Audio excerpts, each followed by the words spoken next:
Okay, great. We're live. So it is not Thursday, it's Tuesday, and this is a special edition of the Really Big Class, which is looking a little bit small right now, but will perhaps grow. I don't know how many of you are on YouTube.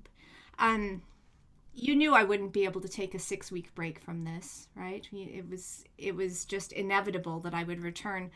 And I'm so excited about what we're going to talk about today because 50 of you, somehow 50 violinists in the world, 20 of whom I've never met, which is really cool, decided to join me in this project to spend a few weeks in August learning the Rochberg Caprice variations. And I'm just so excited because some of you had known this piece already. Some of you have learned parts of it or all of it.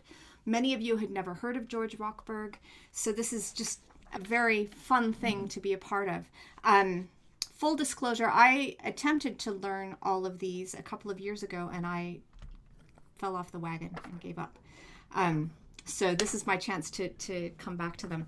And our guest today is Peter Sheppard Skærved, who has had a long and wonderful relationship with George Rochberg.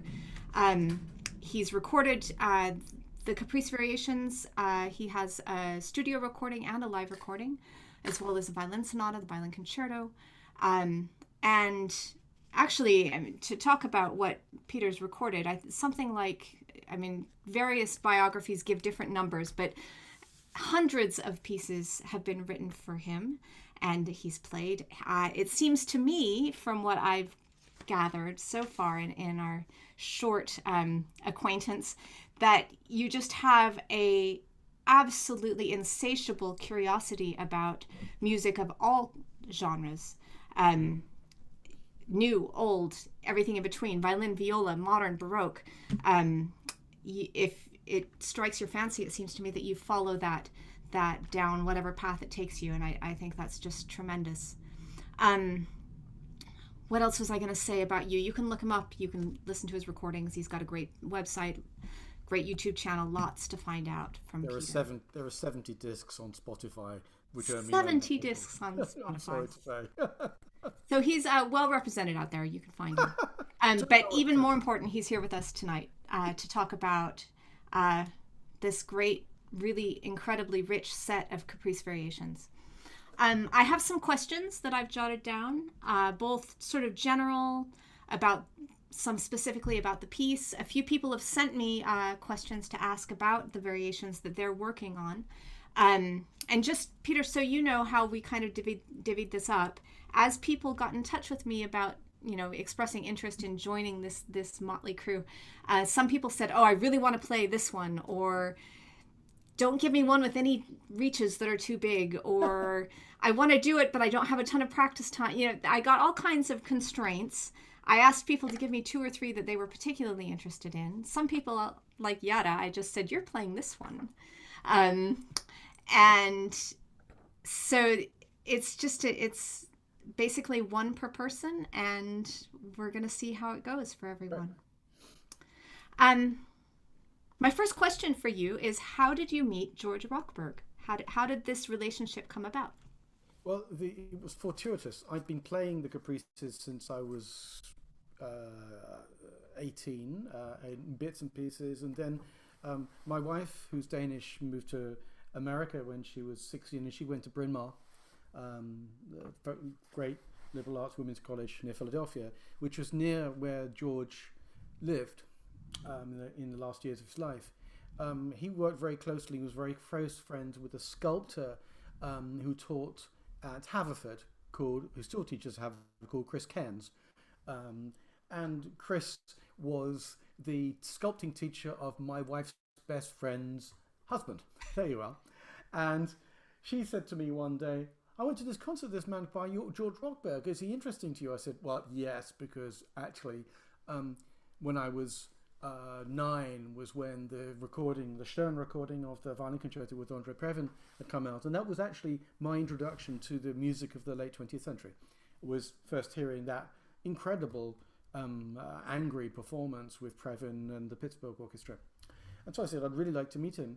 And at that point, I was already well on the way to coming back to the Caprice variations, and my quartet, the Kreutzer Quartet, had been doing a lot of work around the third quartet, which of course is intimately associated with this piece.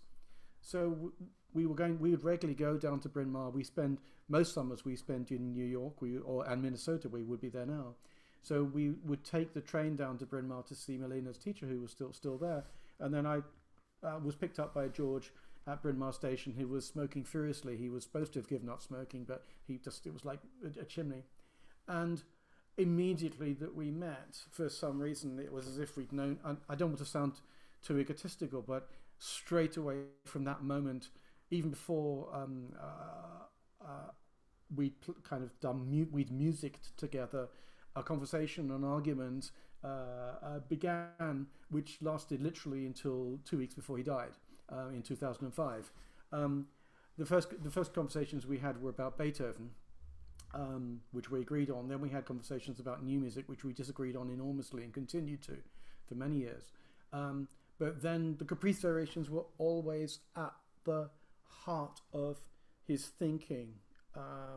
And so the second visit, I went down with my heart in my hands, literally, with the book, with my ancient copy here, and I sat with him and his wife Jean, who was very much part of his music making, and we worked through the whole set, and he sang the whole thing to me. In fact, they both sang the whole thing to me at certain moments. So, and gradually, I realized pretty immediately that this piece was a clue to the DNA of who he was as a composer and his vision of how music could exist. So that's how I met him. Sorry, I don't want to over dramatize it, but for me it was as kind of crucial as a meeting as when I was 19 when I met Louis Krasner, who had a similar impact on me. So meeting George was just like meeting a prophet, really. A really difficult prophet. Amazing. That actually leads me to the second question I had for you, which I never had the chance to work with George Rochberg. I've known his music for a long time, and it was his third quartet that I first heard and was bowled over by because I didn't know music could sound like that. But I have had the opportunity to work with several composers and actually to commission music more than once from the same composer. And one of the most memorable moments, and I think my whole quartet would have said this, that was sitting in our first rehearsal of the second piece that we commissioned from a composer and playing a bit and playing together. And one of us, I don't remember who it was, said, wow, well, and kind of in a somewhat disappointed tone of voice said, wow, well, this sounds like the name of that composer. The guy's name was Dan. He's like, well, this sounds like Dan. And then we all had this kind of amazing realization, like, well, of course it sounds like him, because that's his voice and that's the music that we fell in love with and wanted to play. But when you're playing brand new music and you have that sort of feeling of, oh, well, this piece has a relationship with this other piece, it can be sort of a mind-blowing moment. And when you think about, at least when I think about older composers, you can call up what Bach sounds like, you can call up what Brahms sounds like. You have these oral memories of a composer, and when you get to that point with contemporary music, it's a very exciting thing. Yeah. So I wanted to ask you how you would describe George Rochberg's sound. That's George himself described himself as an all-in-once, everything all-together composer. So describing George Rochberg's sound would be perhaps to delimit it, but I would say that, okay, what I could do, for instance, would be to isolate it to something which all of you are dealing with. Every single one of these variations has a pivot moment. It's usually around about the 5/8 of the way through. So, for instance, in the 23rd variation, for instance, you get to something and you have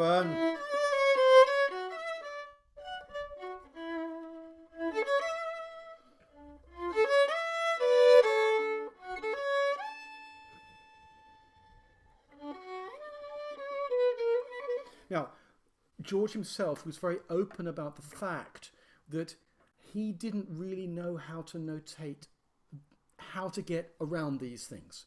There was an asymmetry to it. And the crucial thing, the experience that I had with him was that he would, as you played, if he wasn't singing, which he often was, he would close his eyes and his hand would go up in the air, like a conductor waiting for a Puccini tenor to come off the top note, but he would hold you there and it would come down. And he actually believed passionately that the thing which united all music that he loved, whether it was Tin Pan Alley or Mahler, was rising up a slope, coming to a plateau, and leaving. He said it, you know, he the number of times he said that to me, and that for me is the heart, one of the hearts of this. Is it doesn't matter what sound he's using, whether it's the utter desperation of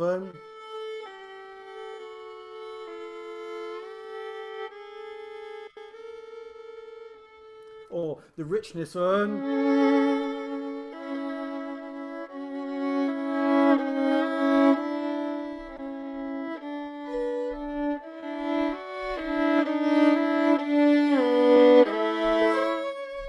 that wonderful homage to the Heilige Dankgesang, which I played much too fast there. There's obviously there's a lyricism, there's a grit, but at the heart is this sense of pivot and grace, and the sound finds its way from that. And one thing I would say to everybody is that please, the only wrong thing you can do with his music, as anybody's music, is to play it without total commitment. There is no right way of playing George's music. The only wrong way is to play it as if your life does not depend on it. That is because this is that's the key to the sound, I think. So every single one of these variations either has a distinctive sound world, or is locked into another sound world of another variation, or reaches out, which we're going to come to, I'm sure. So I'm sorry, that was a really unhelpful answer. No, not at all. That's a terrific answer, and I love that. Even just your gesture of how you described how he would move when he was listening is such a. Can I give you an anecdote? The most awful experience was which actually the world premiere of the complete version of the violin concerto, which of course, as you know, Isaac Stern, although he played it over 50 times, he cut it enormously. So in 2002, when I did it in Saarbrücken, which I'd had to learn it in 3 weeks for various reasons, which I can't really go into because it would mean dumping somebody else in the dirt. So I'd had to learn this 50-minute piece in 3 weeks, and it was a live broadcast, and I went out on stage, and somebody had this great idea that because George was old, that he wouldn't sit in the middle of the audience, he'd sit right underneath where I was sitting. So I got out, you know, every violinist knows that you have to walk through the violinists. We're all looking back at you thinking, you know, I can do it better than this guy, right? They all do that. Oh, and no. you get out there, and the best thing about being at the front of the violins is they're behind you. That's marvellous for a start. Anyway, so then I got to my place in the middle, and I looked in front of me, and there was George, and there was Jean waving like this, 8 feet away from me. But then what happened was, but as we got to the first slow movement of the concerto, the amazing.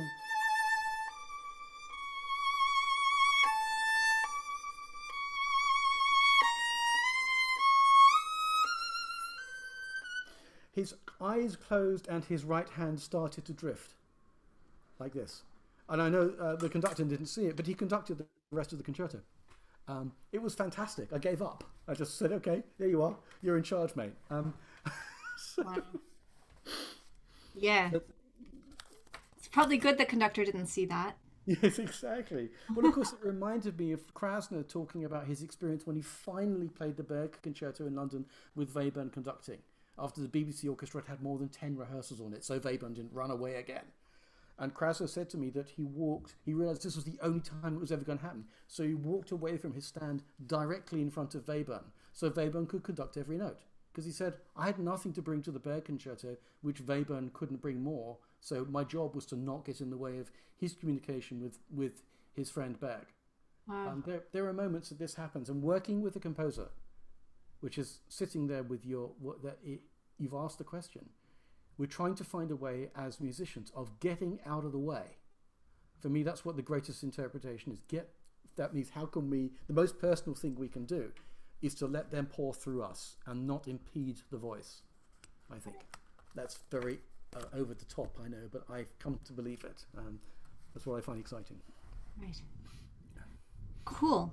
I have another question. This one isn't as organically following on, but it's something that I think about a lot, which is, and I think it's particularly apt because these variations contain so many references to other composers. Yep. And you mentioned to me when we were speaking the other night that you put it very well that composers are leaving things for other composers to pick up on, and it's very purposeful and I also feel like our best window into a composer's time is through music. A wonderful way to understand history is to really delve into the music of the time. Mm-hmm. So I feel like it works both ways. But something that I really relish about playing new music, and I'm not a new music specialist by any means, but is how it makes me rethink older music. Yeah, absolutely. And when you have things that are so completely, I mean, there are references you can add to the ones that I've noticed, but Bach, Beethoven, Brahms, Schumann, Schubert, Mahler, Bartók, Webern, I mean, it goes on. Copland, Stravinsky in this set of variations. Do you find?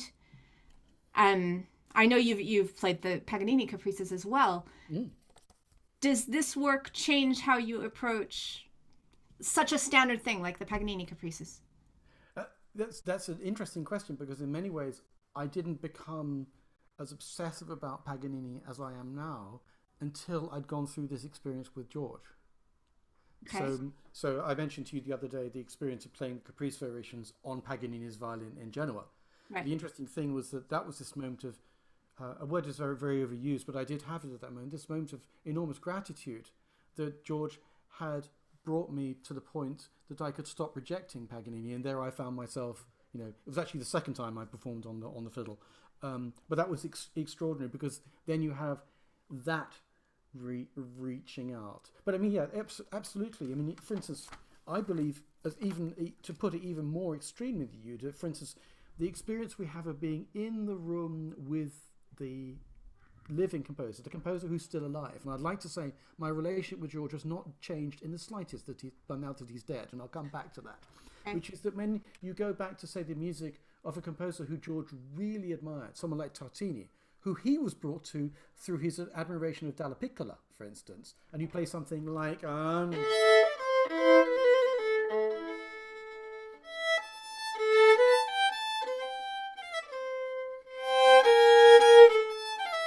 that kind of thing, for instance, from the 30 solo sonatas, you can feel different hands of the composers who've guided you, then saying, okay, this helps you understand two things. One, something of the compositional process, but secondly, something of how that compositional process has related to a collaborative process as well. Because part of what we're talking about here is the model of how a composer works with other composers in their imagination, in the past and the future, is a paradigm for how we work and they work on us, as whatever it is that we do as performers. And interpretation is not a word I use. I don't really understand it, I'm afraid. I'm a bit stupid about that. But I do understand, if you think about, for instance, if you think about the relationship between, which George has articulated, between Mahler and Paganini, and how that relates. So George talks about the Fifth Symphony, obviously. But then, of course, there's another joke going on there, which is about the last movement of the Fourth Symphony, where the devil strikes up with the violin tuned up a tone. There's no question about who that is. That's Paganini. No question. Mahler knew that. So it's complicated and simple at the same time, and it's incredibly rich. That's the best thing about it. I mean, this music it's such great music, but it's also its terms of reference are so rich and so simple at the same time, which is what's truly incredible. Great. Those are kind of my big serious questions I had for you. I have yeah, keep going. I told you I would just press play on you and you'd start talking. So. Yeah, wait, I want to just talk this one thing which I experienced quite recently when I found myself being quizzed by somebody who was doing a doctorate. I don't have a degree, so I tend to jump up and down. And I find myself being an academic quite a lot, which is odd for me because I have no idea why anybody would want to do a music degree, let alone, that's me. But what's interesting was that this person wanted to talk about a kind of separation between what they saw as being atonal and tonal music within this piece, for instance. Now, I completely understand where that was coming from. But what to me is truly amazing about this piece is how at every moment these two worlds are reaching into each other, like a Yeatsian gyre of two interlocking cones coming towards you. You think you're playing the most tonal thing in the world, and then you realize George is, for instance, just playing with symmetrical hexachords. So, for instance, if you think about in variation 22, where you get this harmonies like a... and you break those harmonies down, and you see all he's doing is the equivalent of Tartini playing with climbing up by semitones around a common unison.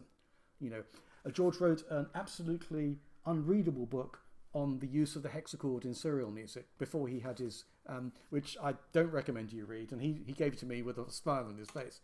But one of the things in his mind was he was always the old serialist, like a grouchy economics press professor, was always there, even when the tonal thing had flooded in. It was still sitting under, so it informs everything. I wanted to just give you, I want to raise the, if you like, the level of expectation. One of the problems we have, if I'm going to sound really, really over-idealistic here, is that in our profession, we've been led to have very low expectations of what music and art should do. Critics want music to be exciting, but not too exciting. They tell you off if you rattle a china too much. In fact, that expression has been used about me on more than one occasion. They want emotion, but not too much emotion. It's like they're all English. And George, in the end of a book which he published in 1998, a book which he and I fought, I couldn't believe he published. I wish he hadn't published it. I disagree with masses of it. It's called The Aesthetics of Survival. But it ended with this amazing quote from Robert Browning. The artist's project is to express the fire in the mind, to make, as Robert Browning said, beautiful things that have lain burningly on the divine hand. If you think about music in your hands as a violinist, I kind of adore that, because that, if anything, helps, finding sound. That's a good place to begin. That if it's not, as one conductor, a great British conductor, once screamed at an orchestra when I was still leading orchestras when I was a student, he screamed at the orchestra while we were playing the slow boom to Valgar 2, "Burn the fingerboard!" And that's something which I think George would really understand, that this kind of scorching quality to it is vital, even when he's being funny. And a lot of this music is very, very funny, very irreverent, So I just want to follow up that a little bit, because what do you mean by we don't have very high expectations of what music? I think there's been a crisis in the classical music world. There's been a crisis. I don't mean us, no one in this room, because by taking this piece on, you've basically shown you're not that. It's more that we have been put into a position where music, say, it has become an extension of, all too easy to be an extension of a comfortable lifestyle, for instance, or it can be, it mustn't upset too many, or it shouldn't entertain too much. We talk about music being funny, but if people laugh out loud to it, that's too much, kind of thing. And like Beethoven's jokes are laugh out loud funny. They're not funny in inverted commas. They are actually, in fact, Beethoven's the person who sits in the corner, a bit like George, who tells the same jokes so many times that you end up laughing from, oh my goodness, he's like, think of the repeats in the 7th Symphony Scherzo. He's doing it again. Then he does it again in Opus 131 in the Scherzo. He's doing it again. It's like an awful Shaggy Dog story, So Opus 131 Scherzo is definitely an example of that, where he's just laughing at the poor players having to do that again. It's like Umberto Eco in the How to Travel with the Salmon, where he actually, in one of the essays, laughs at you for going on reading this thing. He says, "This is terrible. Why are you still reading it, you idiot?" There is an element of that in the kind of composers like Beethoven or George or Priya Rainier, these kind of amazing kind of dogged attitude towards what we're supposed to be doing. The expectation. That's what I mean by expectation. I see. Okay. Cool. So should we get into the sort? I was wondering if you'd be willing to go kind of variation by variation and absolutely. Whatever anybody asks me, that would be. I'm afraid I love detail. It's just great. And so for all of you who are here, and there are a lot of us now, I'm going to ask Mark to help me if I'm missing hands raised, but definitely if you have specific questions, pop them in either to the chat where I'll definitely see them, or raise your hand. Right. I've made some notes of my own. Right. I have to admit I'm much more confident in my opinions of the first half of the variation. Well, I just have spent more time. Yeah, of course. And so I have some specific things to ask you, kind of about pacing and about relationships between the variations. Mm-hmm. There have been a few very general questions, and maybe we can ask those first. So one of our players has asked about repeats, and I know you mentioned to me that you'd played this something like 90 times with all the repeats. Yes.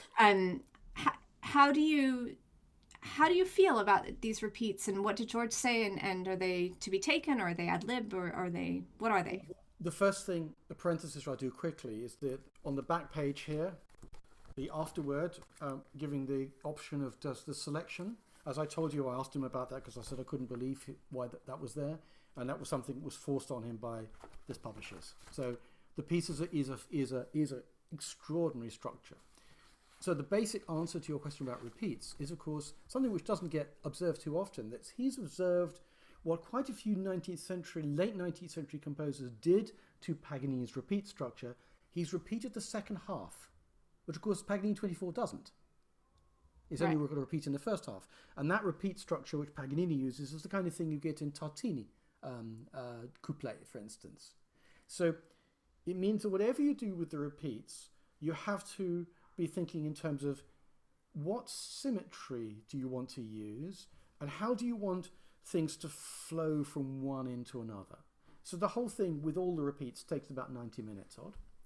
And I confess there have been moments in hot places when, certainly when I did it for the first time in Beirut, I think I probably played about maybe a third of the second repeat. So I can hold my hand up and say I've not always been as faithful as I should.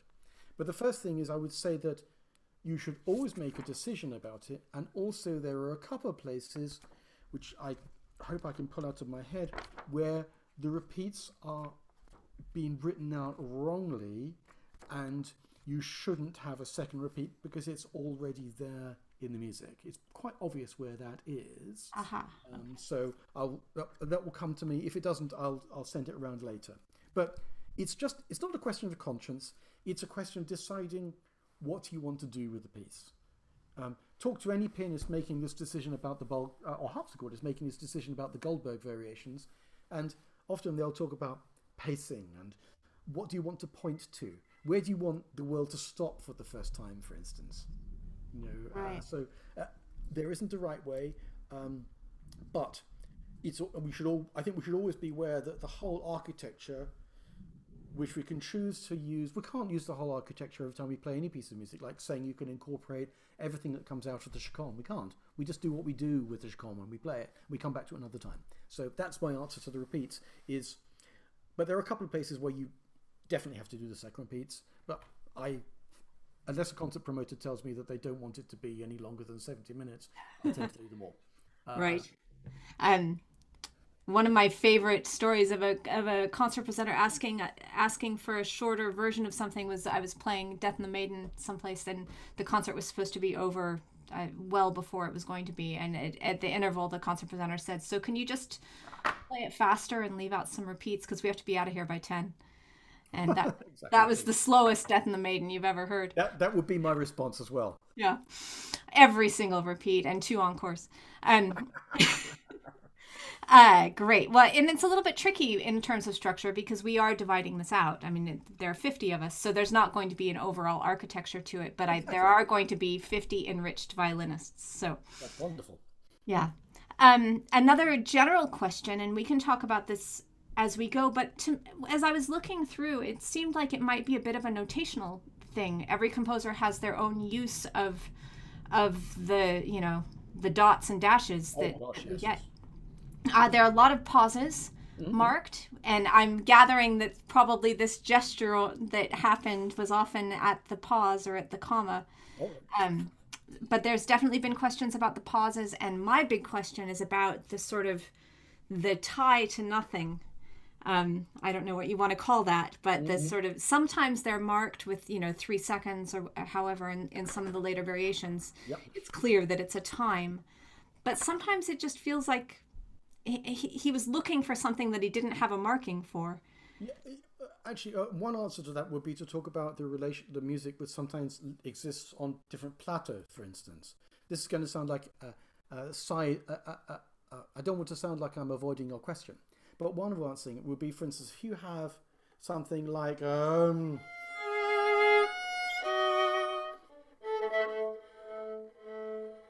there's no question that certainly the way I experienced it with George, that these two things exist in two different pacings, right? In also two different sets of colours. One is you got your thing like the second violin part in this Lament of Tchaikovsky's Third String Quartet going down here,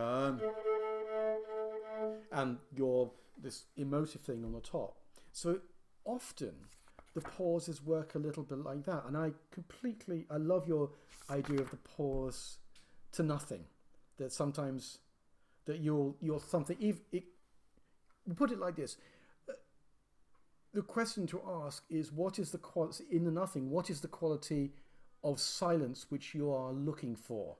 It can be a dead stop end of a piece of concrete silence, like that, which George liked with the bow held on the string, right? Or it could be something like the ones I was doing earlier, an operatic pause, or it could be an aerial pause, for instance, like we get in towards the end when we get stuff like and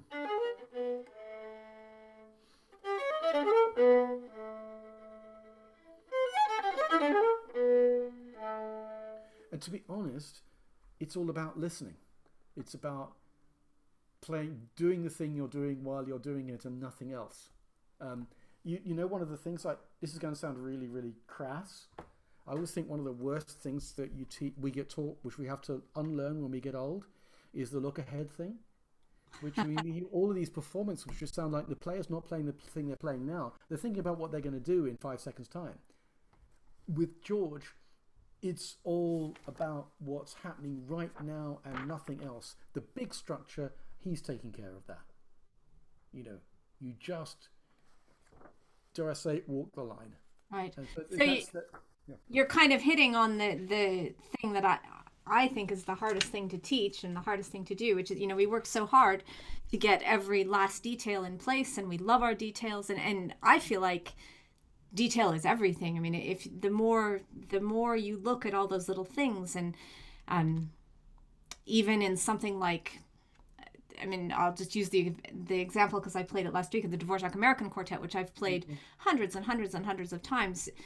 Every time you see a different accent or a different wedge, or it brings something different to the phrasing, and so we try so hard to acquire these details, and then at the same time we need to play as if we're making up the music on the spot, and it's just like you said, you're just walking this line of thinking ahead but being in the moment, but definitely not thinking behind. That doesn't do you any good. I would say that one of the things which I think this piece speaks to, which I'm a bit passionate about, is there is no set violin technique which will set you for this piece. The violin technique you need, like any piece of music, is a technique which is only particular to this piece at the given moment you're playing it. I think one of the worst enemies we have as players is technique. Actually, what we need to do is come to it technically and whatever we're doing with tabula rasa, basically, and then you build the technique for what you're doing. It's the long way, But the interesting thing about it is it means that what you just said is not a contradiction. If you're working from inside something, then there's no contradiction between freedom and detail if you're working from inside it. But if you're applying technical processes and musical processes from the outside, then there is a contradiction. And isn't it interesting you cited one of the two pieces that Dvorak wrote after his time in the Midwest in 1892, when he comes back obsessed with string detail. Think of that, and especially the quintet he wrote as well. It's suddenly all the life is contained in do this, because I've found in my experience, the more detailed composers are, the more freedom they give you, because you get liberated, you get all of these tools to use, and then you get what Stravinsky called the passport. Right. So that's, again, sorry, ridiculously overcomplicated, but you know. No, not at all. But it does speak to one thing, and I'm going to say this just once, which is the thing which I'm obsessed with, is that you have to have a complete technical answer to everything you're doing in this piece. Then you can choose to do it, but it's even, especially the easier variations, you need to absolutely have it all sorted in terms of the relationship between the technical processes and musical processes, and ideally they should not be a contradiction. One should inform the other. Great. So should we just start talking from the beginning? Okay. About variation by variation. My kind of thought about the first several, maybe like the first six, in a way, is that they're kind of to my ear, they're the most Paganini-ish of the whole set. They feel like variations on a theme, in a more explicit way. I don't know if you agree with me, but Paganini is if he's getting, or a slightly more generic violinist than Paganini. Let's be honest about it. This is deliberately slightly musical rubbish. It's a kind of packing your bags, you're ready to go kind of thing, right? Of course, something interesting happens with this. That material, the struggle you have to do to play that gives you your first burst of energy, if you like. But then obviously we have that. Then we have our barrier low. That's completely. But then it's as if, for instance, one of the ghosts who starts to appear, perhaps, is Bach.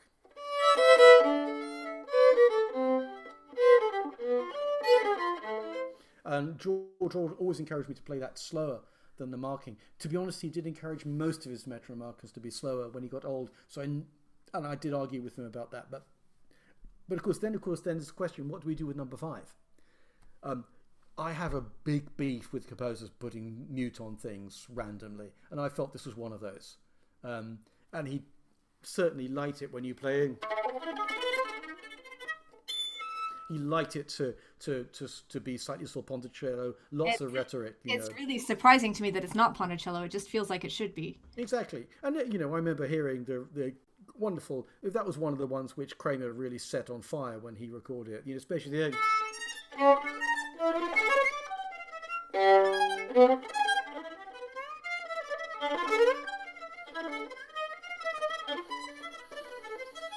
That's kind of... that really wonderfully uncomfortable last note, which you end up kind of thinking, what do I do? Because that sets you off for this amazing suspension of number 6, which is just the first moment of the world, the world standing still. Right, and I kind of found as I was looking through the whole piece today that there are these moments that seem like little dreamscapes to me. Yeah.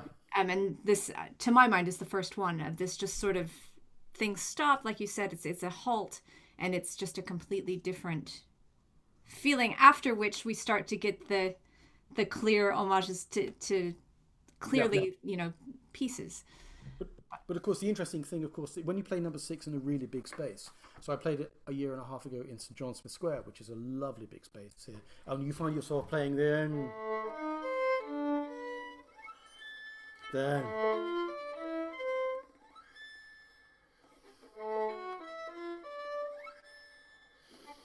then you can use the space to get up there. It's kind of, especially when you get to the 3/16 stuff,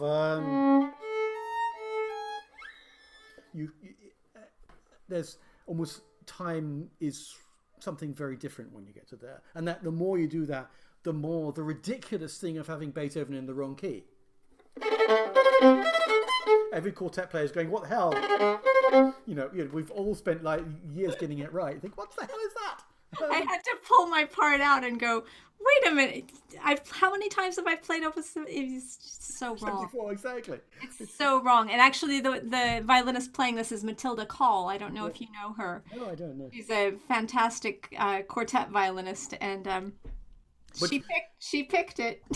But it's worth saying, just as we just walked through, it's worth saying, of course, that this is one of the first moments where it's obvious that variation, number 7, is teeing up some other variations. So that tees up variation 26, obviously, which is a variation on variation 7, which in reverse tees up this wonderful kind of yeehaw moment before, right? Especially that. So effectively, he kicks forward to 26, and 26 only makes sense in the context of 25. So that's a clue in some ways to how he's viewing the past and the future. Right.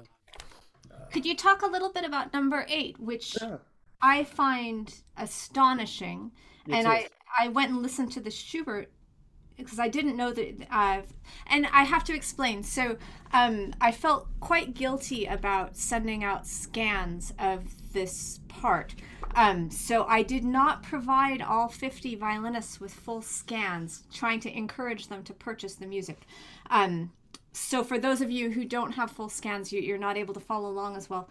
But number 8 is marked Languido, and it's after Schubert's Waltz, Opus 9, number 22, which is, it's mind-blowing that Schubert. But maybe you could talk a little bit about that one, because I saved that for myself for a while, but then I ended up giving it away to my good friend Deborah Fong, who's going to play it. So, the great thing about it is what you've put your finger on here, and I've had conversations about this with many composers, which is that very often the most sincere thing a composer can do is to say, look at what this other composer has done. So effectively what he's saying is, this incredible, and then when you're on stage finding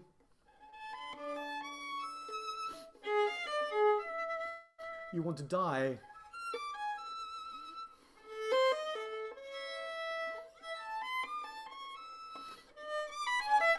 then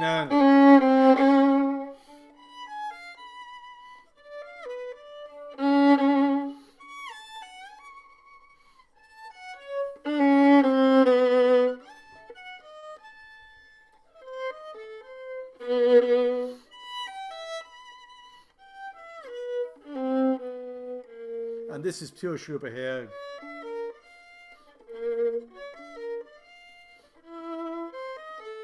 Maybe.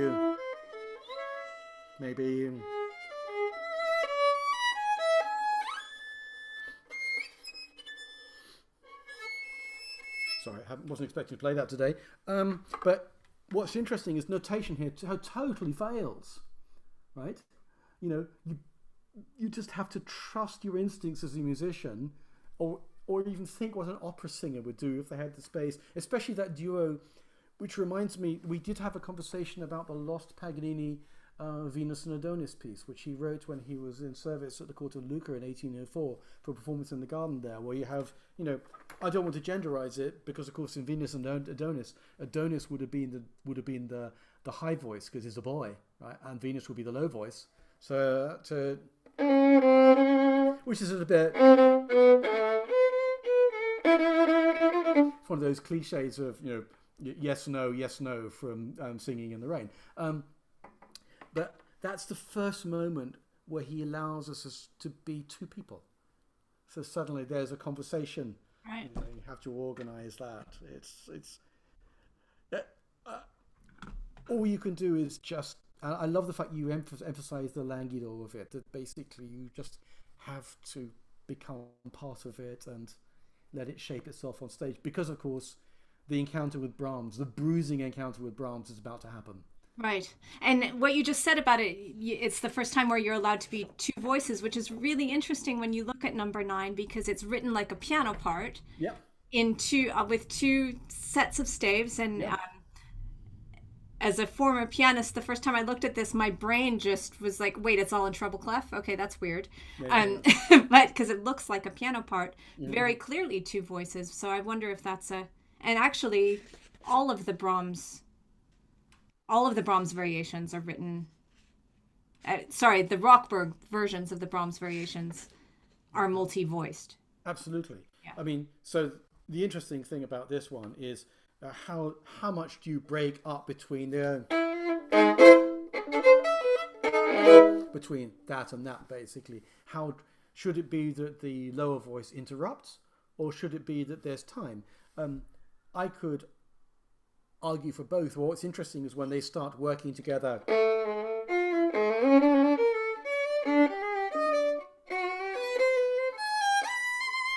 To be honest, by that point in performance, they're in concert. You want it to start flowing, which it would be if if I'm ready to play this, which I'm not right at all. I'm not going to. You're not hearing this one. Fair enough.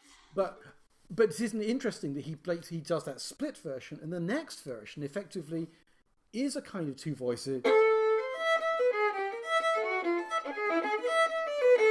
especially when he has the octave.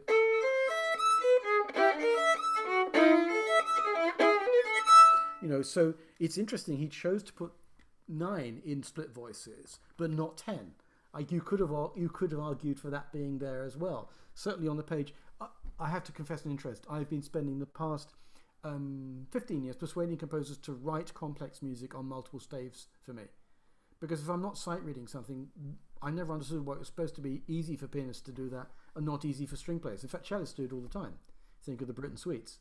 They're full of it. So for me, I love the clarity, in number 9, that you can see, especially when you in concert, when you're fighting with that, you always think, oh gosh, don't fall off, because everybody gets to that and they think, oh damn. That's kind of a funny thing to think about. Notation must just be such a nightmare for composers. And I was talking to a friend yesterday who plays a lot of new music, and we were talking about like how people can figure out what's in their head and get it on paper at all is exactly astonishing.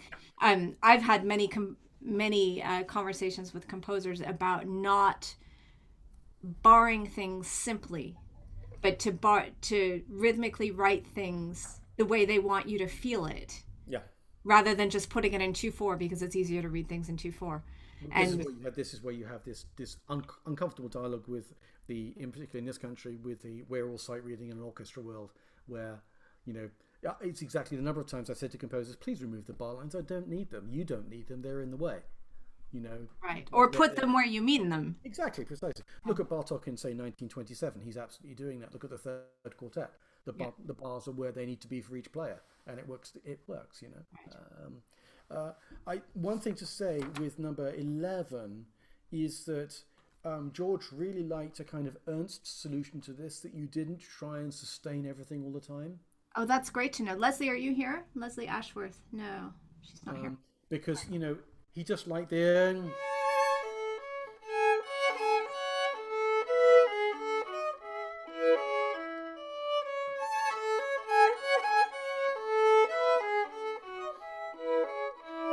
One thing interests me a lot is that if you talk to a harpsichordist or an organist, they work very hard to voice lead and not put things vertically. Yet for some reason, violinists were obsessed with things being vertically aligned. So the audience hears the notes when we give them to them, and you don't want to.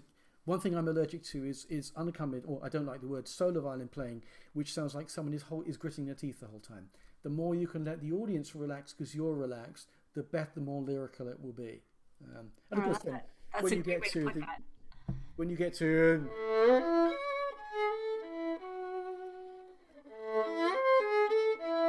which is where it brings to your question of the sostenuto notes. That's a place where those have a fermata kind of existence. So let's let's keep moving on because I know people have questions about later ones. So, one odd thing in concert is number 14. How long that takes to play. You can't believe you start the second half and you go, oh my goodness, the first half, and because it's so. A good question just came in. Are the tempo marks from George himself? Yes and no. He said to me many times that tempo mark has to be the one where the music is the clearest possible. So for you, if it doesn't work for you, work with what works for you. And he didn't like his fast tempo markings in old age. And that's one of the things we did have quite an argument about. Because when I was younger, I wanted everything to be as fast as possible. Cool. Okay. So 14, when we get all of this together, has been taken by a great jazz violinist. Oh, fantastic. We'll actually be able to play pizzicato, unlike most of us who don't study pizzicato at all. Yeah, I can't wait to hear what he does with it. It's Evan Price, for those of you who remember Evan. Especially when you play this amazing... You have to just spend your time getting there. One thing to say is that the editorial fingerings, they are document to what Lewis Kaplan did. They have the authority of that early performance, but they tend towards climbing up and down the fingerboard rather more than we would do today. Great. So that was actually a question that Emily had, so that answers that for her. No disrespect to them, but I'm somebody who uses a lot of white ink on scores before I get into, because the danger with the fingering on a score, unless it's the composers, unless it's authoritative, like the 444 at the end of Beethoven's 96, which is Beethoven's, right? The tendency, of course, is you'll do the fingering before you don't do it. So the most important thing is to find your own way in, our own way in, before we go to somebody else's way. And that's always my feeling. Okay. Cool. So maybe we could jump ahead. Please, yes.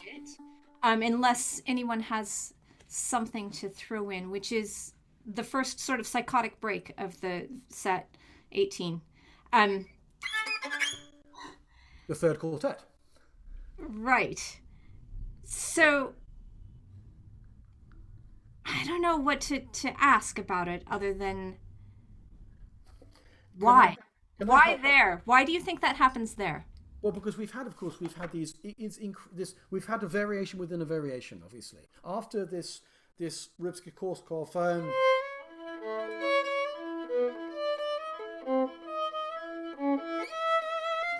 notes that he's beginning to use extreme chromatic harmony there, which is putting. And then we have these two andante amorosos, one of which is a dialogue of the other, leading to.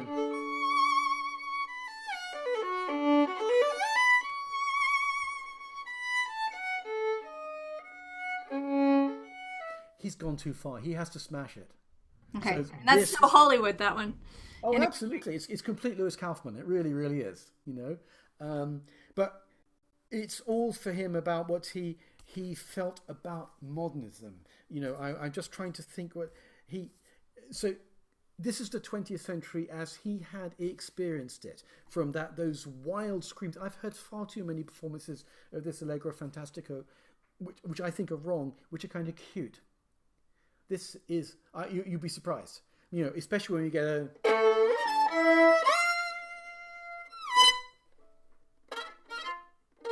This is psychotic's a great word for it. This is the legacy of Sartre. This is all of these things. This is existential music, and for the first time, the pauses are the music. They're not romantic pauses. They're looking into the void for the very first time, I think. And especially with the stuff at the end,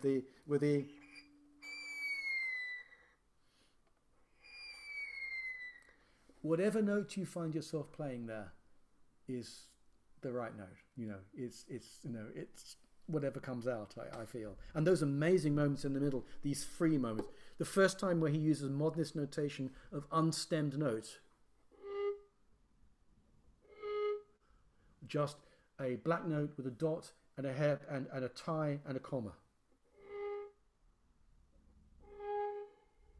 It's the modernist equivalent of the moment in the Sibelius quartet, the Voces Interme, where he writes Voces Interme over the 3 chords in the middle of the slow movement. But this is not Voces Interme. This is, oh my God, this is horror. Absolutely.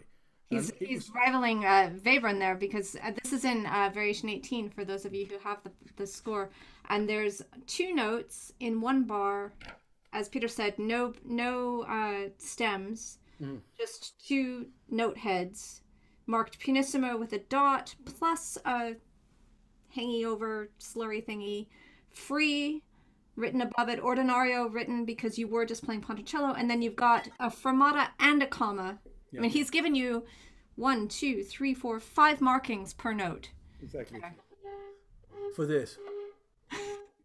That's the kind of thing that if you were rehearsing Webern, we used to have these things where we'd play something and then someone would go, shit. And then you do it again and then make some little note. And says, no, that wasn't it. And you've barely made a sound. And it's. It's also the kind of thing which Kurtak knows is going to really screw you up. Kurtak writes nothing on the score. He writes a crotchet with piano under it, and we play it, and he goes, "Well, that was fine." And someone says, "That can't possibly be right," and then you spend an hour and a half trying to work out what he meant. Or the other extreme is that Satie, the end of the Chose vous à droite et à gauche for violin and piano by Satie, where you get to the end of the cadenza where the violinist is getting the trill wrong. You get to the end of the cadenza, and it says in French, "Penaud," crestfallen, which is, it's kind of disappointed. That's what it is.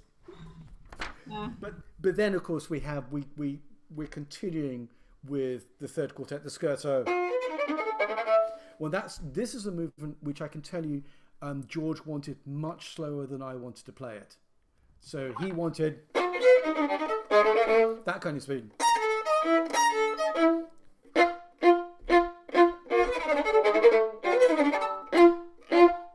Like Mahlerian hammer blows. So it depends. Do you want George in 1970 or do you want George in 1999? There's both of them, I think, are valid. Or you can do something completely different. So you got that, Greg? Greg's on here. Greg Lewis is playing this one, so yeah, you can do whatever you like. Huh? But this does answer this is a place where the bar lines do matter. So when you're basically playing 3/16, actually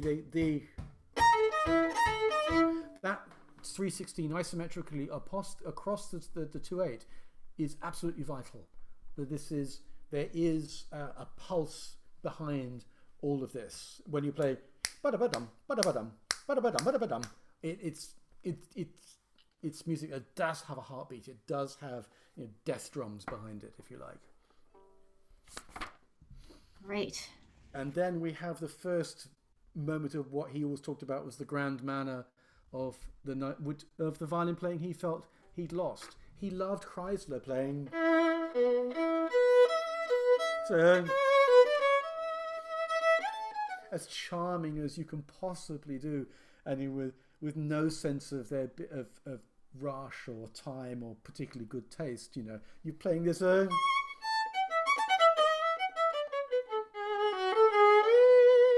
something of the Grappelli of the album Les Trois de Paris in it as well. There's a little tinge of that, Grappelli in the late 60s, definitely. Dan, that's yours. Dan is here as well. Great. One thing in the middle of that one, we do have this return to a slightly academic thing, which is takes us back to that almost pedagogical Kapellmeister counterpoint. Just for a moment there. It's, again, there. Oh, one thing to Dan, the trill at the end, don't worry about Tartini. He wanted...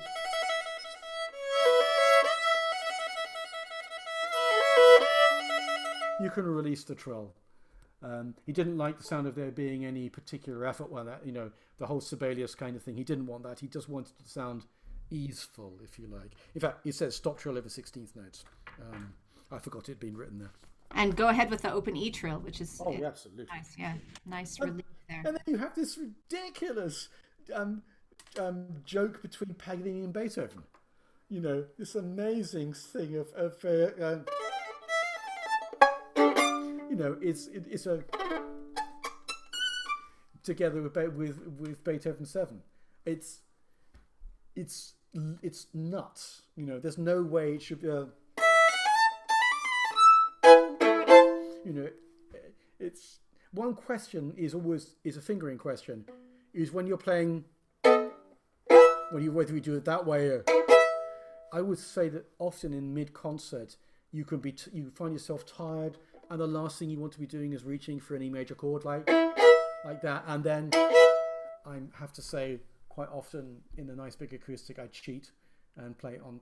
You know, I had this conversation a number of times with Elmer Oliveira, who's very open about that. Sometimes it's better that it sounds clean than you're doing the honest fingering and reaching out, you know.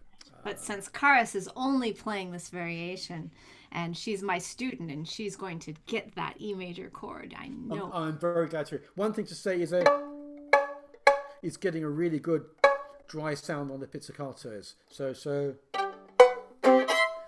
and take the time to get that. So don't rush in, because it's got to go off like a gun going off at that moment. One thing he said about the next variation was, this is a cantor. This is kind of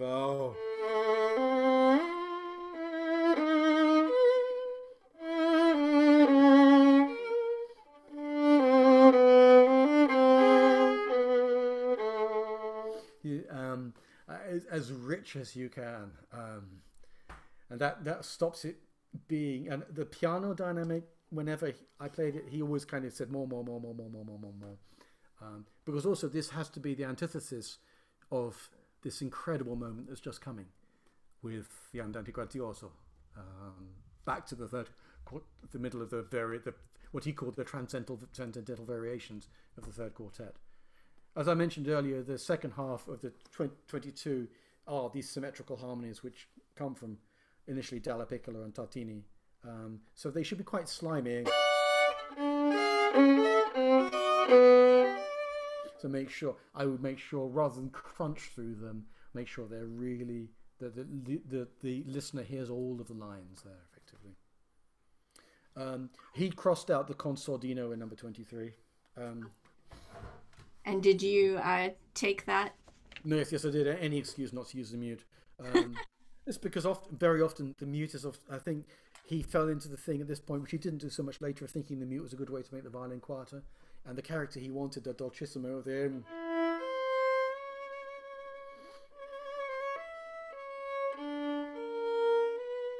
especially the.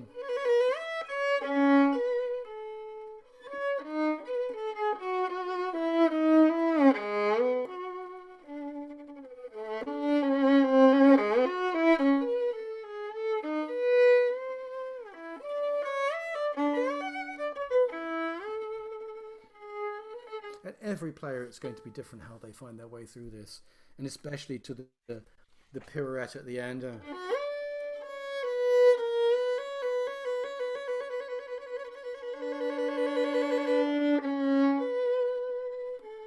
Everyone's going to have a different shape because it ends so asymmetrically.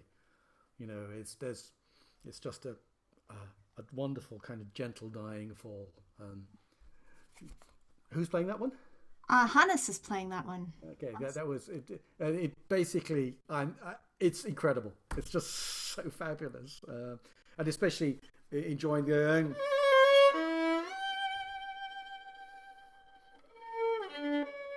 One thing to say, I think if he'd notated this in later life, he would be less likely to use grace notes and more to have them notated as contrapuntal notes. To be honest.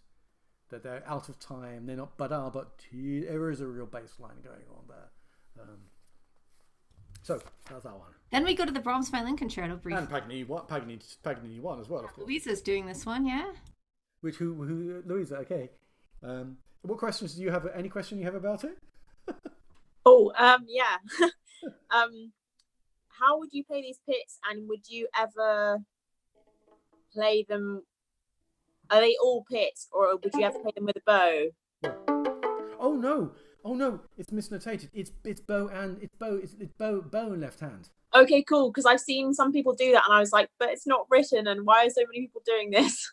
Okay, that makes sense. Otherwise, you're going backwards and forwards, and it sounds better.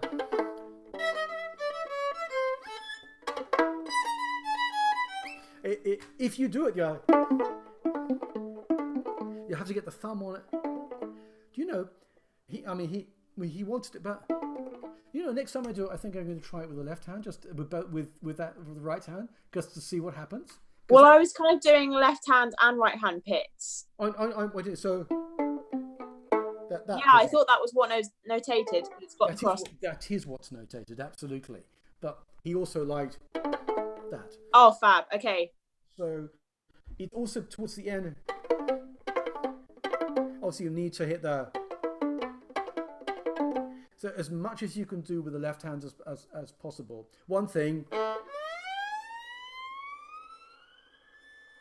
he wanted to, because the real shame is you should.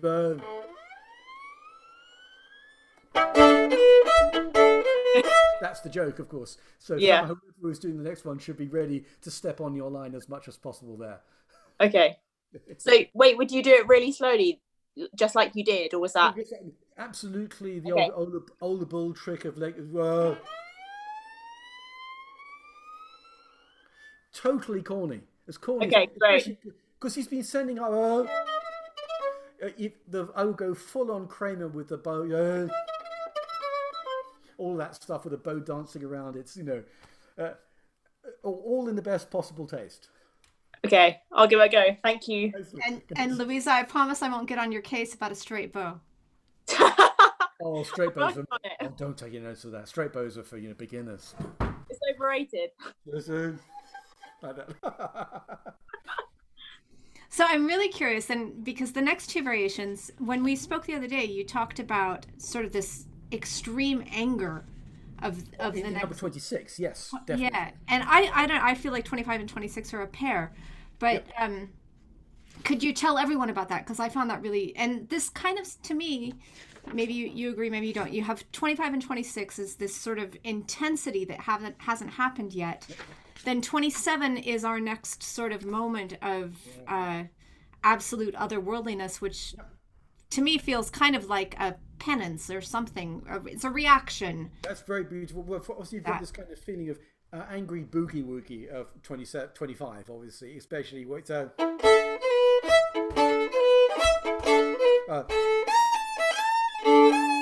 of that. So the anger for me is it starts to be generated at the end of 2025 with the first kind of Mahlerian.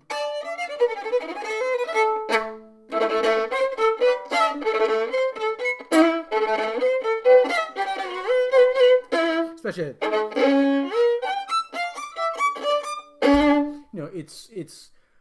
it's red and tooth and claw, and especially the harmony.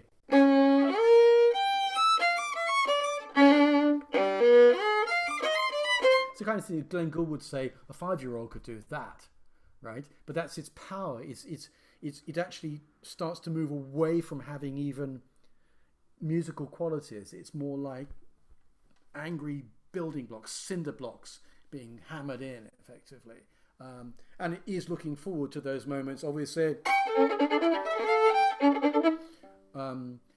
which are going to come up later with Mahler. All right, so this to me is kind of the breaking point of the set. Something happens here, then we have the aria, which puts it back together in some way, and from here to the end, to me feels like he's gone.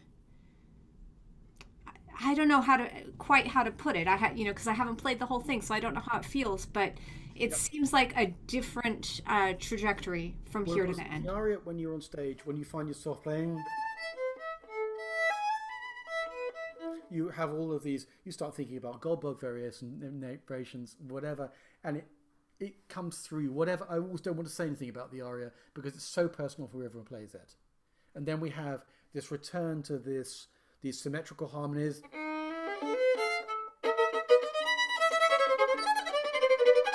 And it gets more and more angry. By the way, who is playing? If you've got the person who's playing number 28 here, by any chance? Yeah, it's Libby. Libby, there are some notes missing in it, which you might be pleased to know about. In line 3, the last bar should have a D in the middle of the chord. And the next line,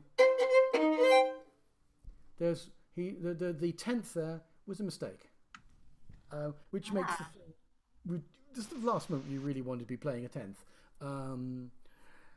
But of course, this is to a degree has got something of the fury of that outbreak from the third quartet. But then when you first find yourself playing this,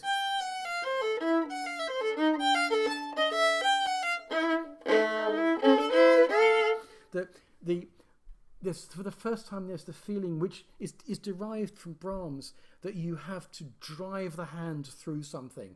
There's this terrifying muscularity to it, especially the fact that for the first time there's a direct correlation between the effort that's necessary to play it and the effort that should be heard in the music, which there isn't always, but this is no question with the end, especially with that last second time bar. There's absolutely no graceful way of doing that. It's like someone tearing a tree trunk in half with their bare hands. And I think, sometimes there's, the ghost of Charles Ives is around the corner at this moment, for me anyway. I don't know if that helps at all. One thing to say, of course, is that the second time that you do Barilage. Is that, I'm looking at I don't think that's Libby I'm looking at now, but were there any questions? Because this one is hard. I don't know. Libby, are you there? Do you want to ask anything? I told you this one would be a challenge, but that you're up for it.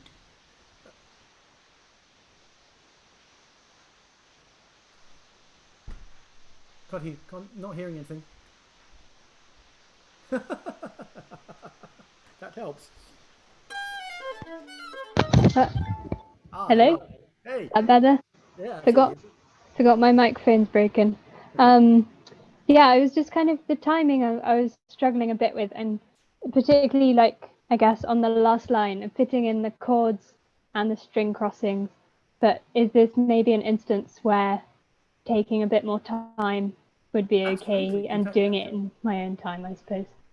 Don't forget, when you're playing by yourself, you define how time passes. Nobody else does. That's the great thing about playing. Most of the performances I do are solo performances, and I love that. If I decide I want to stop, I can stop. There's no one. And that last line definitely needs it. So find out the balance between the muscularity, and so you don't want to be inconvenient. You want it to be singing. You want to be forceful, but you don't want to walk all over it too much. Whatever you do is right in this particular. It really is. And so don't make yourself uncomfortable at all. Yeah, just have to commit to it, I guess. Yes. Yeah. Yeah, absolutely. Thanks. That's a pleasure. Thank you.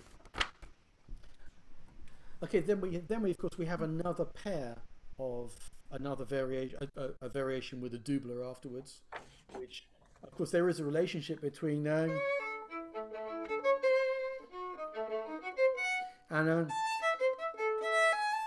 that is derived from that, and of course the figuration is derived from the stuff in number 17. That's where it's come from. So this is how these links are finding their way across the piece. So Will is here. Will, you and Emily are playing these. Which did you decide? Which one are you doing and which is Emily doing? I'm doing number 29 and Emily's doing number 30. Hey, Will. So tell me what you feel the mood of number 29 is. What for you is it? It's kind of... I feel like it's sort of like a longing, there's these little questions and they're interrupted by these little caesuras, and it's kind of like this aching, almost like a poggiatura it's left on, and then you express yourself in some way, and then it's interrupted. But I wanted to, you actually answered my question earlier when you spoke about grace notes and things. I wanted, because you said that later on it probably would have been notated. Now I was going to ask between the differentiation here, because if I were to do a third bar in time, yes, you would. Even though it's so free, it would be crazy. But absolutely, I think it's totally right, especially if you go for the longing part of it. Remove all the technical thing, and so you find your way in.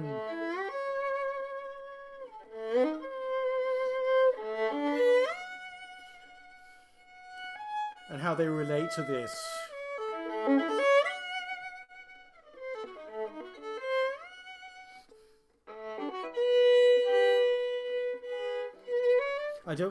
However you do it is going to be lovely, as long as you allow yourself, especially what you talked about, the way it's left unresolved at the end with the however you choose to do it. So Yeah. you're absolutely right. Sehnsucht, it's that Sehnsucht, absolutely. The main thing I advise everybody is make sure when you're feeling it, when you're saying what something feels like, to not allow the technicalities of it to step into the ideas of feeling. So Schumann and Klaus Schumann would write about it being leidenschaftlich, basically. It's absolutely that. So who's doing number 30? Emily, she's not actually here at the moment, unfortunately, but... Okay, in which case do we have the person doing number 31 here? We do not. That's Mary Beth Woodruff, who's a dear friend of mine. She lives in California and she couldn't come today, but she'll probably watch the stream. So okay, Mary Beth, I want to say two things about this. Obviously, I mentioned early this thing of the two voices.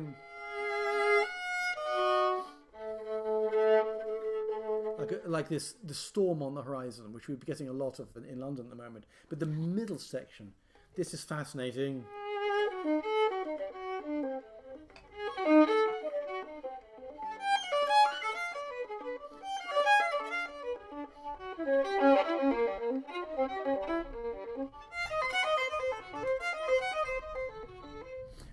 This is one place where using the matched fingering for every gesture and the slight microtonality that comes from that gives it the darkness. It shouldn't sound too da da da dee da da da da. That's something that it's got something of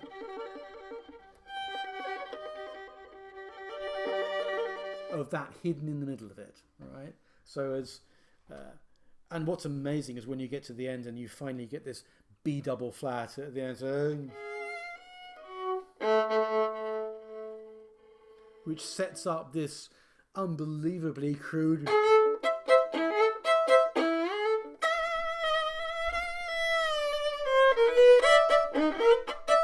this Hello Dolly moment that we have here. And this was the moment where Jean started singing. So I played and she sang in fact, one performance I think I should just sing because that's what you need. Is kind of it's a late 19th century dusty boardwalk theatre in the Lower East Side of Manhattan somewhere. We know it's all that stuff at once. That's amazing. And the violinist playing that one, she's not here today, but it's Susie Perlman, who some of you may know from the Hula Hoop Caper. Susie is a Broadway violinist extraordinaire, and this was her choice, and it couldn't be a better match. She's going to be amazing. You're on stage and you're thinking about playing. All you can think is, you get that one, and then you're going to have to go. It's really the last thing you want to have to do, and you've been playing for 45 minutes or 50 minutes at this point. But that kind of huge danger is part of the fun. It's fantastic. Brilliant. Love it. Very great. I want to make sure I don't want to run out of time and have people who had questions not get to ask them. So I know that Wendy's left, Greg's left. Yeah. So if you have questions, we haven't gotten to your variation, pop it into the chat or just interrupt us. Just to say something. Yes, Franca. Yes, sorry, just like quickly, the number 26 is really, really angry, and there's like so many different like accents. Yeah. And I wonder like the forzando or like the marcato and the accents, like how should I differentiate them? Or like, is there something I should do about those small notation differences? Basically think of whether the accent is in the hand, which is that, or the forzados and fortissimo are more like huge gravitational things. So in the middle, as if it's the whole body, whereas the other thing is contained in what you do with the hand on the. So it's all of those things. So you can set a hierarchy up and come up with your own version, whether you do it with fingers, the hand, the lower arm. But the big ones have got to be literally like hammer blows going down without breaking the instrument in half, basically. That's the answer to your question. Amazing. Thank you. Pleasure. Okay. Can you do you mind talking a little bit about the twin double stop variations, 34 and 36? Oh, yes, absolutely. First of all, I'll talk about number 36. Well, obviously 36 comes from the third quartet, because this is the middle of the transcendental variations. This cannot be too slow, in as much as there is no tempo which is too slow for it. So, which means that, at occasion I found myself playing.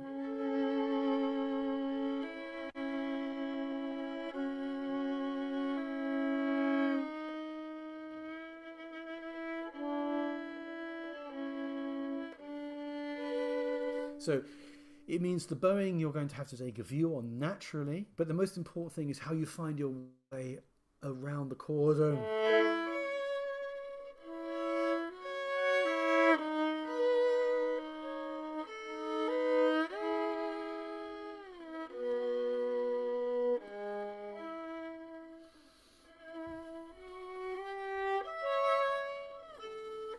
So as with literally, again, la main sur la conscience, literally, the most sincere thing you can imagine doing. This is literally from the heart, the ab mea pectora, really, really. You couldn't be, there's no guile, it's not confessional, this is, dare I say, the essence of pure love. That's beautiful. Alejandro, this one's yours. So. As confessing everything you've ever felt for the person that you love the deepest in the universe, with no discretion, which is why its relationship to number 34, this Via Doloroso here, this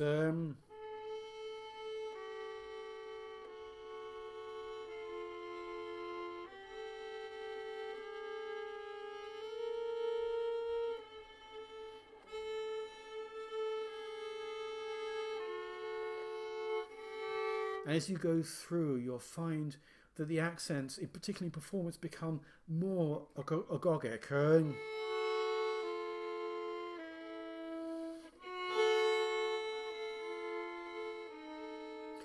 An anecdote. The time I got this was the first time I played it in Banja Luka in Republika Srpska, and we drove there. It was 2000. We drove there over the mountains from Sarajevo. And we went through village after village which had ethnic cleansing.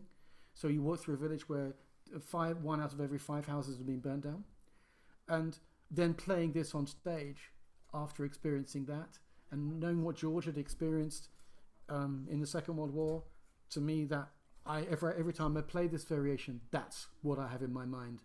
Obviously, think about things. The language comes from things like late Shostakovich 13th String Quartet, for instance, And if you think of George's legacy in terms of composers, this is the direct route into the language of composers like Michael Hirsch, who is his pupil and a dear friend of mine. This literally, it is the darkest despair imaginable. And it's the corollary to 36, and in the middle, something which I almost don't feel that I want to play, because it's simply so horrific. This is and Yada's asking specifically about 35. So please, what do you want to ask, please? But she's asked in the chat. She says, was it influenced by something specific? She couldn't find a reference to it. Okay, well, I was with George when he went back to the Saarland in Germany for the first time since 1944, where he'd been grievously injured there during Operation Overlord. It was an injury from which he never recovered. So going with him back to Germany, which was difficult for him, and going to the place where it had happened, and this is he talked about the experience of thinking about music in a foxhole. It's got all of that, and of course then he was the generation whose children found their ways in going through Vietnam. So all of these things are deep. This is 1970. This is written, for goodness sake. This is round about the same time as we have his great friend George Crumb is writing Black Angels. This is all coming from that same horrific roots, you know, and all of that repeated stuff. When I'm not going to play it full volume, but you do it as much as you can until you can't bear it any longer. And this elegiac is nothing, not elegies in terms of it's just the deepest mourning. I don't want to upset the neighbours too much, so I'm not going to play it at full pelt. I don't know if it answers your question, but this is, and the heavy bow pressure should be grinding when you're playing the.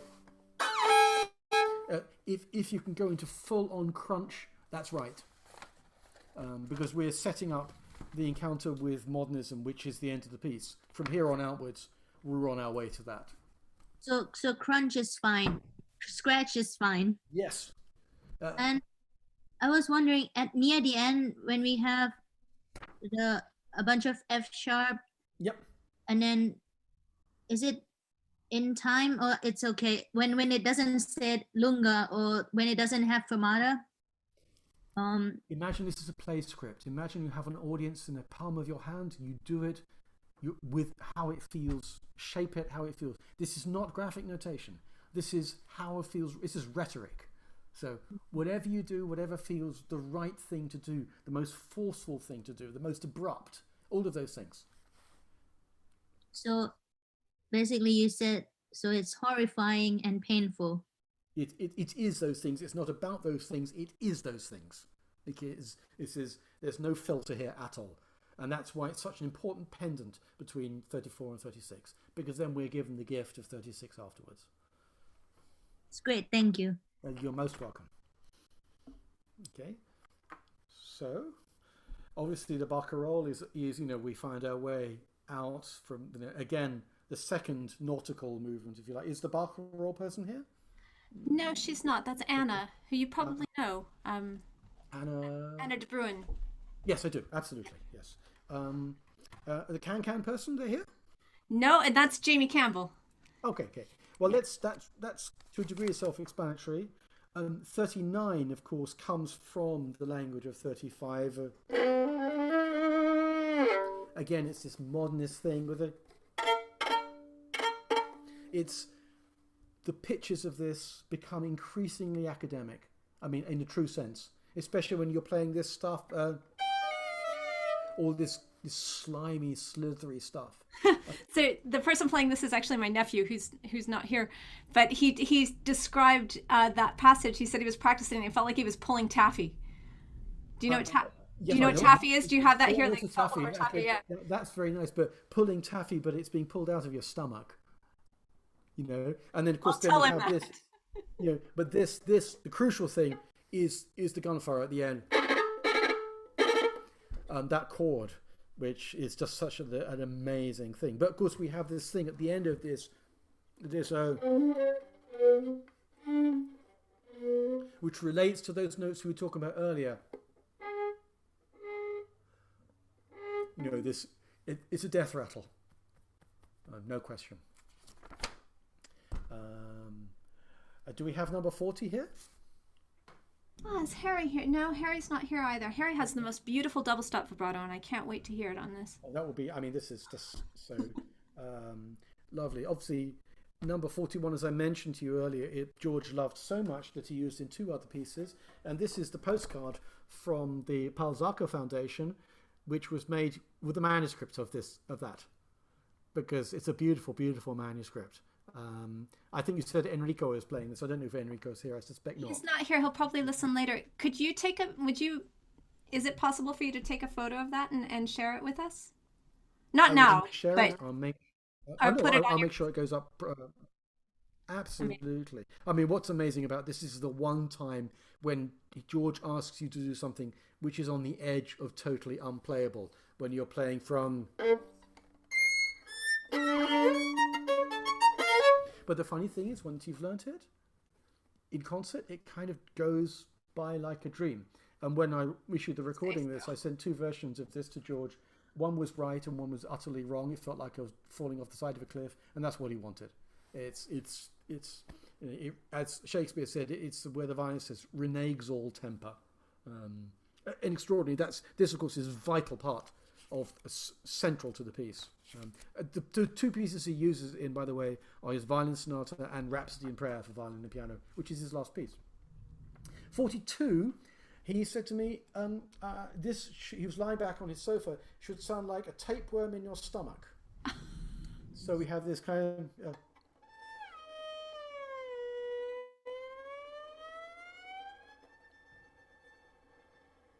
So basically, it's like that moment at E. You remember in Stravinsky, The Flood, with the bass flute, and the bass flute goes, and then the snake goes, Eve, Eve. It's that kind of moment of horrific beguilement, you know, especially with these high notes, when you're playing, and this.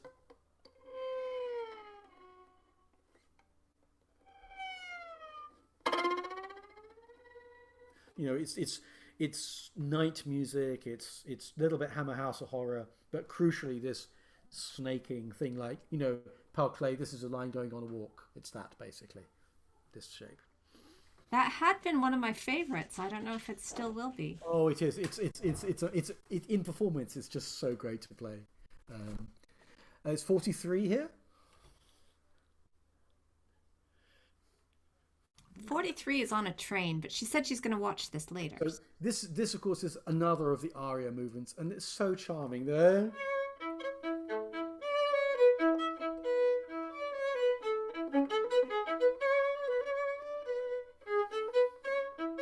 Especially when you get to these wonderful, again, these pirouetting pauses, which are George was doing. When George puts non troppo on a pause, he means the complete opposite.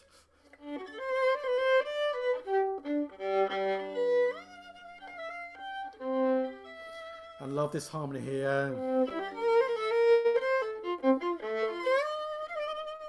Pauses there, etc. He leads you down the garden path, and then you get this big kind of questioning thing. The place where the pauses are missing, you're in the bar before the tempo 1, 2 lines before the end. So basically the obvious place. That it's clearly an error. I'll make sure she gets that information. Then, is Mahler 5 here? No, but Mahler 5 is in Hong Kong, and she sent her recording today, and it is spectacular. Epic. Well, that's great, because this is, if it is spectacular, then there's not.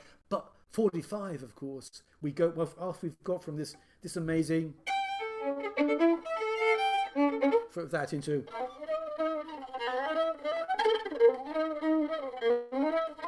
we have this as, you know, as almost like wired, kind of drug-addled, almost. It's because this, again, we're one of these bits of music where there's no music left. It's the same gesture again and again.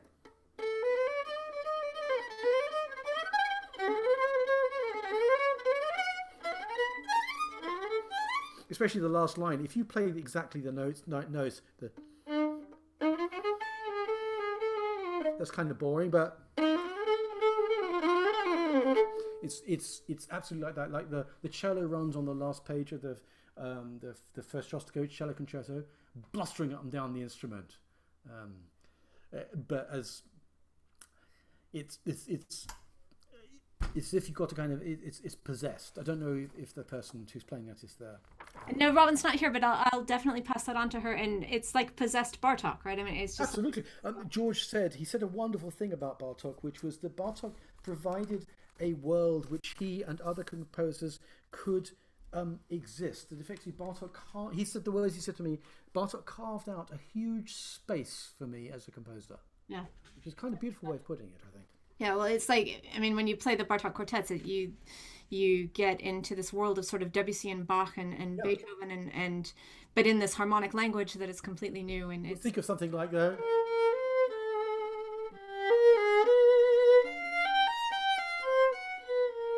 That's the kind of harmony which, you know, George is suffused with that, basically. Right. 46 is here. Juan is here. Any questions? Can't hear. Really? No, I'm just well.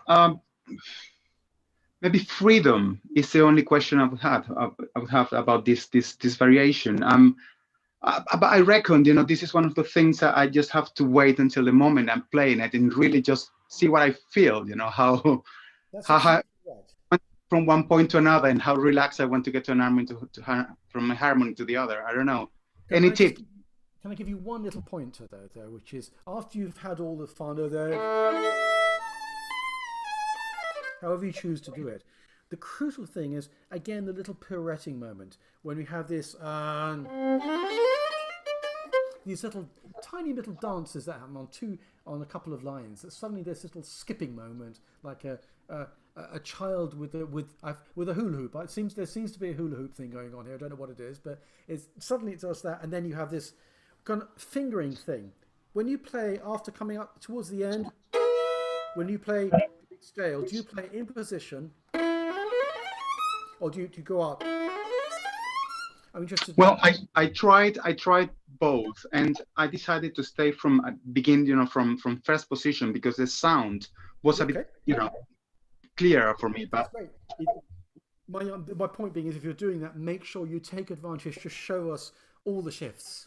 So make sure the fingering has the virtue of the fingering, that it's not because for convenience, but you want us to show the drama, just as much as if you were playing that one, this one. You would want to show the kind of block of it. I'm a great believer that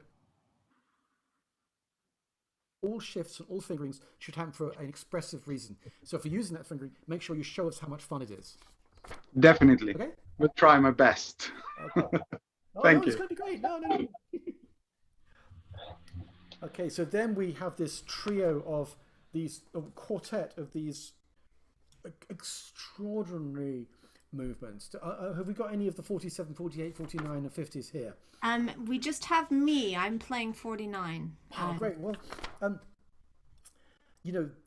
this of course relates back to some of the warfare things, and it's got bits of our worm thing. One thing to say is, how are you solving the problem of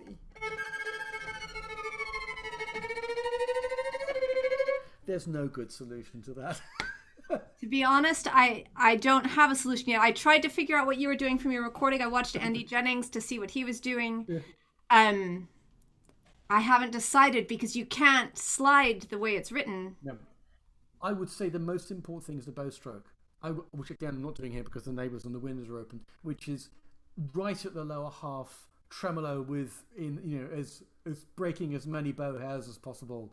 So it's basically I think that's where the colour is. Right, and then this is actually the one that made me ask the question about the lines to nowhere, because you've got on each sort of, these are I didn't even realize that they were unstemmed notes. I just looked at them as sort of a hold, but it's written with a sustained line. Yeah. That one I understand. What you just did is the answer. So yeah. Am I still here? Yeah, you're here. Great, I see what I'm saying. So what do you not understand? Which is the one that gets to you, do you find? The soft ones. So the triple P, the quadruple P. So the the second and then the to be honest, I would say that the thing with those is just this kind of feeling of a kind of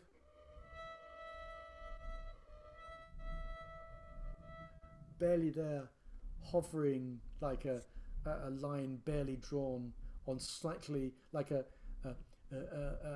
H pencil on rough paper, and then you interrupt it. One thing that might help as well is the way that you play the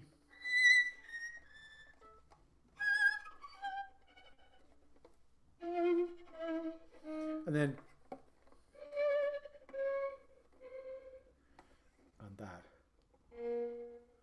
that discordant should not be in tune, be natural there, because that's the that almost a note which isn't a note. That's a B. It's a B. It's what I think you've got it notated to something else, haven't you? What have you got notated there? It's just missing its ledger line. So it's a B. It's a B natural. Yeah. I could show you the letter where you asked that. Yeah. I argued for that being a quarter tone flat, and he he agreed to that, but you can do that. It's up to you. Okay. Harmonically. But of course, what's fascinating about these last group is what's going on in the relationship between atonality and tonality. If you think about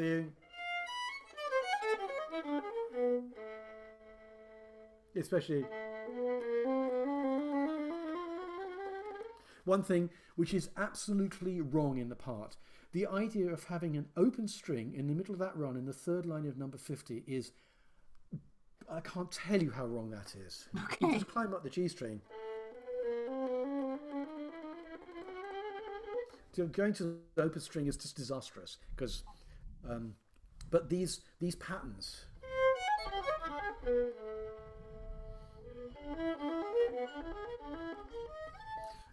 I'd just like everybody to kind of feel the tension between all of this, these notes as well, and how that reaches back to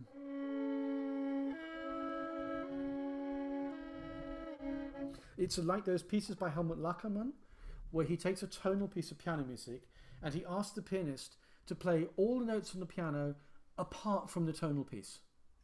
So you're excavating the black space. George spoke a lot about what he called black sounds, and here we are. This is absolutely that.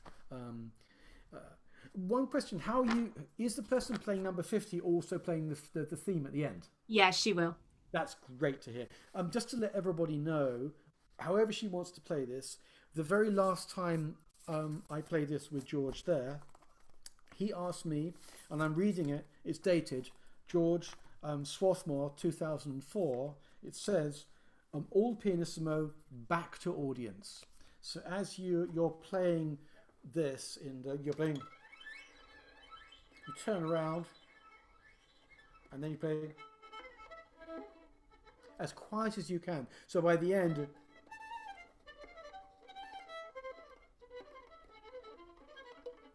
so it evaporates into absolute nothing. And what's interesting is that nobody dares to clap when you do that. It will just get, because it's the thing which has been hovering around the whole of the house the whole time, like this kind of friendly ghost has just evaporated, like the wisp of smoke. It's an amazing moment. Very cool. Well, that has been just an amazing walkthrough of this incredible piece. Can I make a suggestion, which is that if anybody wants to ask me a question in any way they want, I'm putting my email address into the chat. Now, I have one rule, which is that I answer any question that anybody asks me because we're all in this together. So there it is, and I would love to hear from any of you. So anything, because there's, I will also go through. Yes, I'll have a think about Yada's question as well. But any questions, particularly coming from people who won't hear, I will answer them. It's very exciting watching you all do this, and I know George would absolutely love this. I just want to give you with an anecdote, which is that I last spoke to George about 3 weeks before he died. I spoke to him where I'm sitting right now on the phone. Now, George he loved the fact that he knew that I do all my practice from midnight till 3 at night. That's when I practice. And he also knew that if he found where I was in the world, if he rang me up in whatever hotel I was in, he'd ring me up at 2 o'clock in the morning to check I was practicing. He once managed to do it when I was in Xinjiang. I was in Urumqi, got me at 2:30 in the morning. So I was used to these midnight chats. And he knew that the operation he was going into was going to kill him.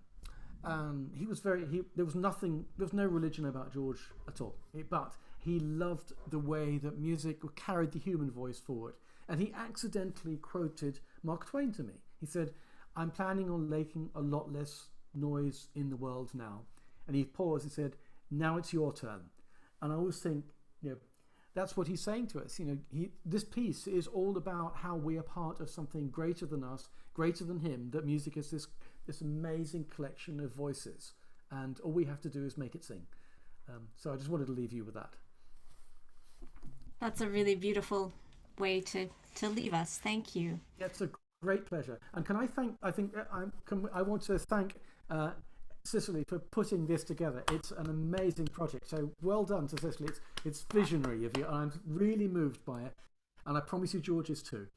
Well, we'll let you know when we're all ready. So I think what we'll be doing is just assembling I haven't decided whether we'll do individual videos or if I'll try to paste them together in some artful way, because some really should follow on each other. But you know, and people have asked things like, should we all have the same A or this or that? It's like, I feel like this is such an individual project of individuals coming together. So I think it'll be really fun to.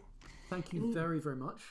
I should go and make supper for my family now. You are so generous and so kind. No. Thank you. It's a great pleasure. All right, I'm going to go. All right, thanks.